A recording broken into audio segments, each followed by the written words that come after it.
Hi guys, and welcome back to the channel. Okay guys, we're going to be seeing a video today. This is titled How Turkey's Military Became So Powerful in 2025.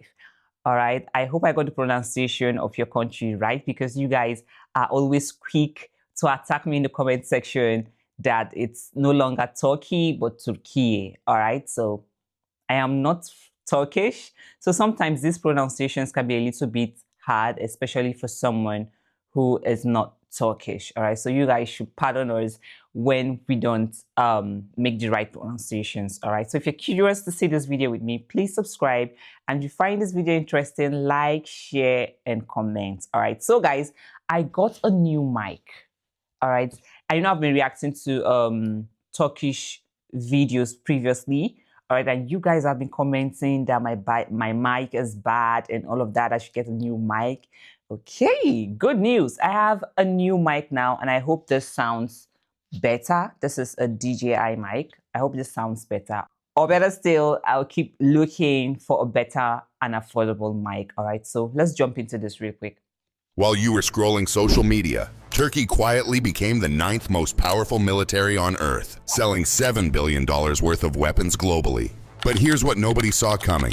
Their secret weapon isn't jets or tanks. It's something that looks like a kitchen appliance but fights like a predator. 20 years ago, Turkey couldn't manufacture a decent rifle. Today, they're outgunning nations that have been military superpowers for centuries. The transformation is so dramatic it sounds impossible. But stick around, because I'm going to show you exactly how they pulled off the greatest military comeback in modern history.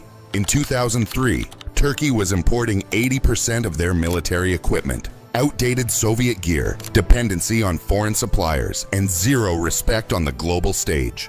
Fast forward to 2025, they've achieved something that took other nations decades: complete military independence. And here's the kicker: they did it while making enemies into customers. But this story starts way before drones and defense exports. It began.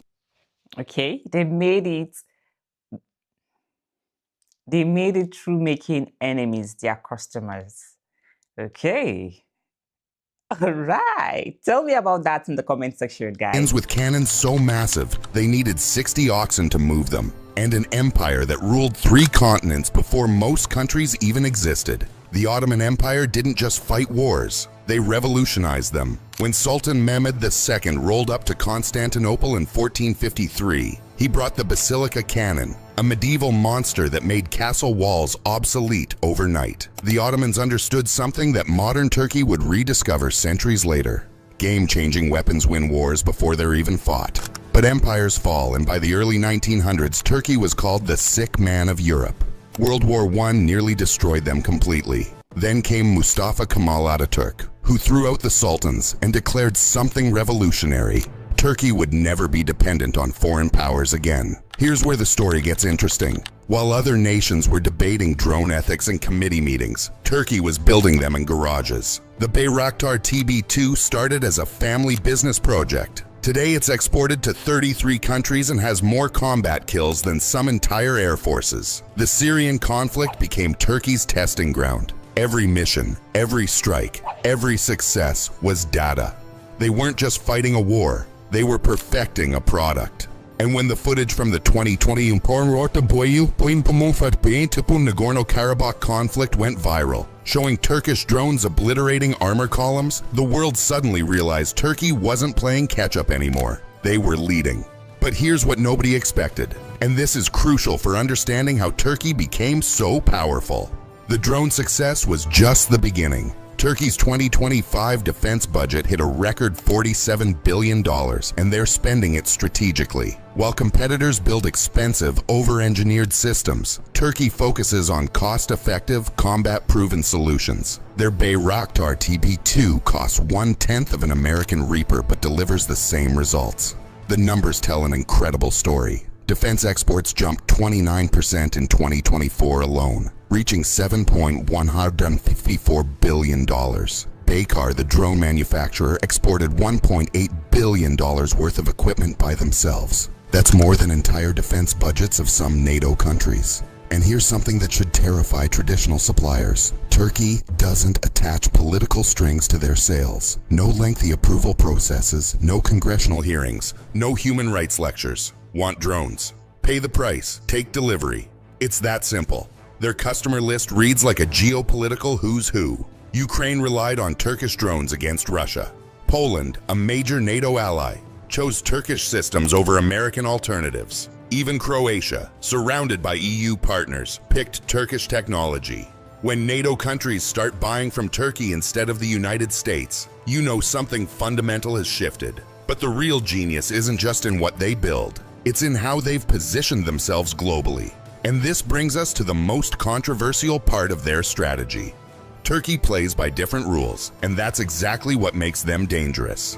They're a NATO member that bought Russian S-400 missiles, triggering the biggest alliance crisis in decades. An ally that fights other allies' proxies across multiple theaters. A democracy that operates like a strategic wildcard with nuclear-level unpredictability. This isn't confusion or incompetence. It's calculated brilliance that's reshaping global power structures. The 2016 coup attempt could have destroyed Turkey's military forever. Rogue officers tried to overthrow President Erdogan using F-16s and tanks supplied by NATO allies. But instead of weakening Turkey, it became their liberation moment. Erdogan purged over 15,000 military personnel, rebuilt the entire command structure from scratch, and asked the most important strategic question of the 21st century. Why depend on allies who might betray you when the stakes get real? The answer was complete military independence, and they achieved it faster than anyone thought possible. Their blue homeland doctrine isn't just maritime strategy. It's a declaration of intent that's making waves from Washington to Moscow.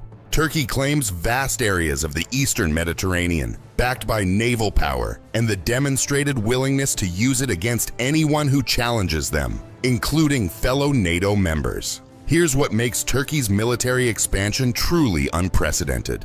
They're not just building bases, they're building influence networks. They've got troops in Syria fighting American-backed forces, operations in Iraq that Baghdad can't stop, training programs in Somalia that are creating an entirely new African military doctrine, naval bases in Qatar that project power across the Persian Gulf, military advisors in Azerbaijan that just helped win a war against Russian-backed Armenia. The most telling example of Turkey's new strategic reality. During the Ukrainian conflict, they supplied drones that devastated Russian forces while simultaneously refusing to join Western sanctions. They kept the Bosphorus Strait open to Russian civilian ships while closing it to warships under international maritime law. They mediated peace talks between Moscow and Kiev while arming one side against the other. Only Turkey could pull off this impossible balancing act without facing consequences from any major power. When France and Turkey nearly came to blows over Libya in 2020, it wasn't because Turkey was being reckless. It was because they were strong enough to challenge a nuclear power and win the diplomatic standoff. French warships backed down. Turkish proxies advanced. The message was clear. Turkey doesn't ask permission anymore. Their Hisar air defense system costs half of Western alternatives. The Altay tank incorporates lessons from every major conflict of the past decade. Their naval drones can swarm enemy ships at a fraction of traditional missile costs. Every system is designed with one principle: maximum effect, minimum cost, zero political baggage. The market responded accordingly. Countries that never considered Turkish weapons are now placing orders. Nations that were locked out of Western systems found alternatives in Ankara. Suddenly, Turkey wasn't just a regional power. They were a global arms dealer, and the timing was perfect. Great power competition returned just as Turkey achieved military independence. Russia needed alternatives to Western technology. China wanted to break American military dominance. Middle Eastern countries sought protection without political interference. Turkey provided solutions to all of them. The result? In 2025, Turkey ranks as the 9th most powerful military globally, ahead of traditional powers like Italy, Canada, and South Korea.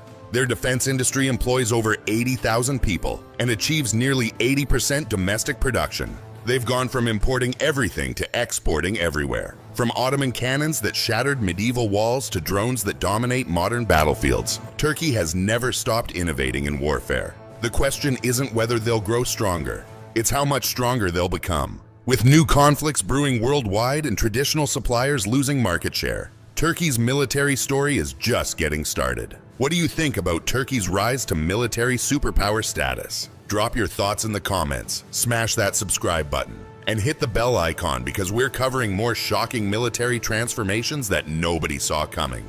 The next video will blow your mind. I don't know how accurate this is, but if you think this is not accurate, you can as well let me know in the comment section. All right, from this, I think I love the innovation of Turkey. They're actually doing a great job. They are not relenting. They're always at work, making sure they upgrade their military strength, military power.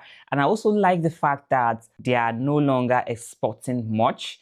They are actually producing them and exporting them to other countries. All right, this is really good. This is growth. All right, even though they are not number one when it comes to military power and military strength. All right, they are growing, they are innovating, they are upgrading, and that's what really matters. They are no longer in one position. All right, they are moving forward and forward, and before you know it, they will be topping. All right, share your thoughts and your opinion in the comment section. Do you think that all this made Turkey military power strong this year, 2025? Share your thoughts and your opinion in your comment section. All right, thank you for watching and see you guys on my next one. Bye.